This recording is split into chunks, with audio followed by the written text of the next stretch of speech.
Let me throw my theory out, and it's just a theory. I don't really believe it, but I like thinking about it. What if UFOs looked like those pyramids? And fucking UFOs landed for a little while and gave them all their advanced technology and gave them all the crazy shit and then flew off.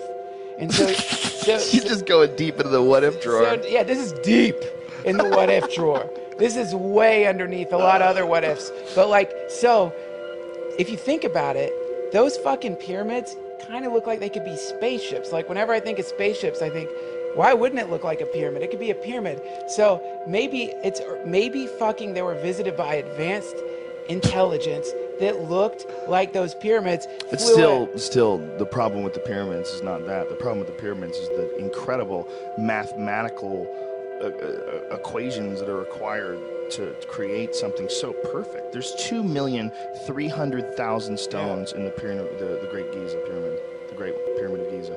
That's think about how many fucking stones that is. It's a lot of stones. They weighed between 2 and 80 tons, and some of them, the ones from the King's Chamber, were cut from a quarry that was like 500 miles away. I mean, it's amazing, man, and they're perfectly put in place. You ever seen the King's Chamber? You know where in the Great Pyramid? It's insane. They don't have any idea how they built it. They have no idea how they got these incredibly large stones cut so perfectly and so smooth. And they found bore marks in the sarcophagus that is from a diamond bit drill. Right. So it's like shit that we have today. What's that called? I'm sorry to cut you off.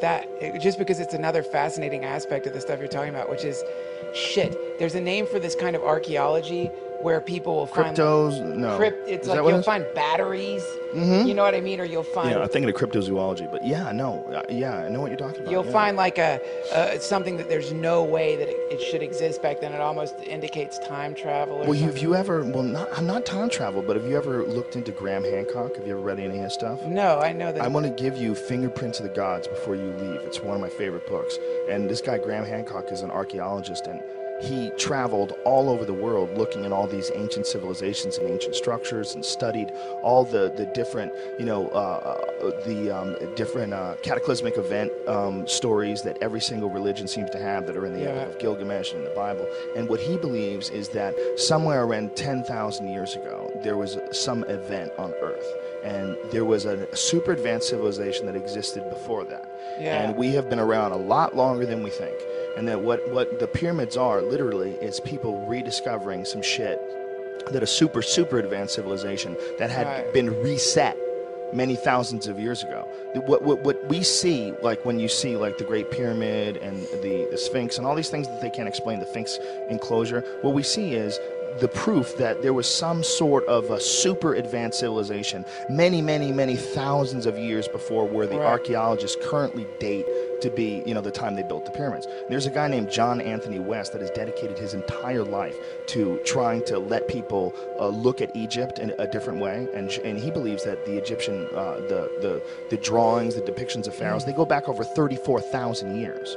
But for whatever reason, conventional Egyptologists are unwilling to look at that kind of evidence. They don't want to look at anything that makes it seem like everything is all fucked up and there was some sort of an event that hasn't been documented, and the people that we think of as Egyptians maybe never even built this in the first place. They might have been like the people that moved into all this shit, and it's like this conversation we're having about the pyramid. The Egyptians were having it too. I'm sure. Like, what the fuck is that? Right. Where did this shit come from? That? Exactly. People have been saying that for a long time. Exactly. We found it like secondhand. They found it first, and this guy Graham Hancock has traveled all over the world, taking all this footage of these incredible structures that people have made that map out the cosmos, that match constellations, and all these different societies. Yeah, like Machu Picchu, like that fucking thing. Like how the fuck? They don't even know how anybody got anything up there. They're like, these guys got these giant fucking stones up there where there's no air, and they built these incredible structures many, many, many thousands of years ago. Like they have no idea when, and they think that it might have even been at a time where water was up there. Like it's fucking nutty, man. man. When you really find out how much of these ancient structures and ancient civilizations, how much evidence there is for it. Well, when they start bringing this stuff up to conventional archaeologists, they always say, well, where's the evidence for these cultures? Like that's what they said about John Anthony West when they brought up the water erosion marks on the Sphinx. You familiar with all that? The water erosion in the Sphinx is due to thousands of years of rainfall. The problem with that is the last time there was rainfall in the Nile Valley, it was like 7,000 BC. Yeah. So that puts it like way outdates it. Way past what we think of as Egyptian civilization.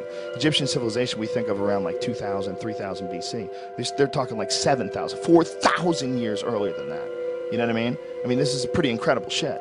So these guys have discovered all these different things that point to the fact that it's much more likely that there was a far older civilization that disappeared. And so the archaeologists are all like, well, where's the evidence for this civilization?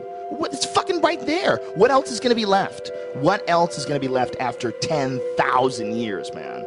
You're going to get some stone. That's it. A car would dissolve into the earth. A building would fall apart and crumble. Everything has to be made out of stone. That's the only shit that's going to survive. Have you seen... And you know what, I want to interrupt you, but you know when they first found the Sphinx in I forget which fucking pharaoh they attribute it to the guy who supposedly they think built the Sphinx. But it's in the hieroglyphs. It literally says that he was told in a dream that if he uncovered the Sphinx, he would go on to rule Egypt. He had to uncover it. You know why? Because it was covered in fucking sand. Right. They had to actively dig it out of the sand. Yeah. It was up to its head in sand. Right. Not only that, the head has been altered. Like they know that the head used to be far larger and was much more likely the head of a lion. And then some pharaoh was like, I don't like that lion. I want my face up there, bitch. And so that's when they put his face up there. And more likely, it was one of the African pharaohs because he has a face of a Nubian. The Nubians conquered Egypt in the end of the Egyptian Empire when everything fell to shit. Yeah. the Nubians conquered, and their pharaohs were much more African looking. Yeah, the point is, where we're both saying is, there's way older. This Graham Hancock guy's a fucking genius, man, and his books are brilliant on this shit. And his wife's a photographer, so he has these incredible photographs of all these different things from all over the world, and it will absolutely convince you that at least this should be considered as an option, and it's not right now. Right now, everybody wants to think that everything they've been taught in school and everything they're teaching their students right now is the information, and it's very difficult to get them to relook at shit. These motherfuckers that won't look at the Sphinx, I mean, there's water erosion. Every single geologist who looks at that says, this is water erosion from thousands of years of rainfall. And then they have all these other guys that are like, no, it can't be, it's impossible. That's never been a problem for me imagining that we're a super right, old but for species. them, they've been teaching this shit. They've been teaching Tutmosis III did this at this time, and he built this pyramid, and they don't know though. That they really don't know. It's guesswork. There's a shitload of guesswork. Yeah, that's always really amazing to me when archaeologists get very specific about something that was a really long time ago. And then he said to his troops, whoa. What? How the fuck do you know what he said? I can barely remember what I ate yesterday for lunch. Exactly. Like, how are you diagnosing this shit? It's impossible. I talk about this when I talk about on stage, when I talk about how little we know about human beings. If I'm in a club that has like 200 people in it, I'll say, there's 200 of us right here. What we represent, if we lived our entire lives, birth to death, and we added them all together, we represent 20,000 years. Just us. Right. Just the lives of 200 people. If you add them all together, birth to death, that's 20,000 years. Yeah. That's way more than we know about human history. Way more. Yeah. According to like conventional teaching or conventional thought, like 20,000 years ago, we were basically cavemen, right?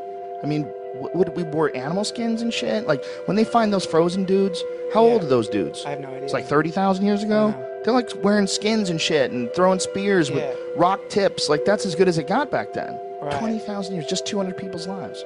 That's incredible, man.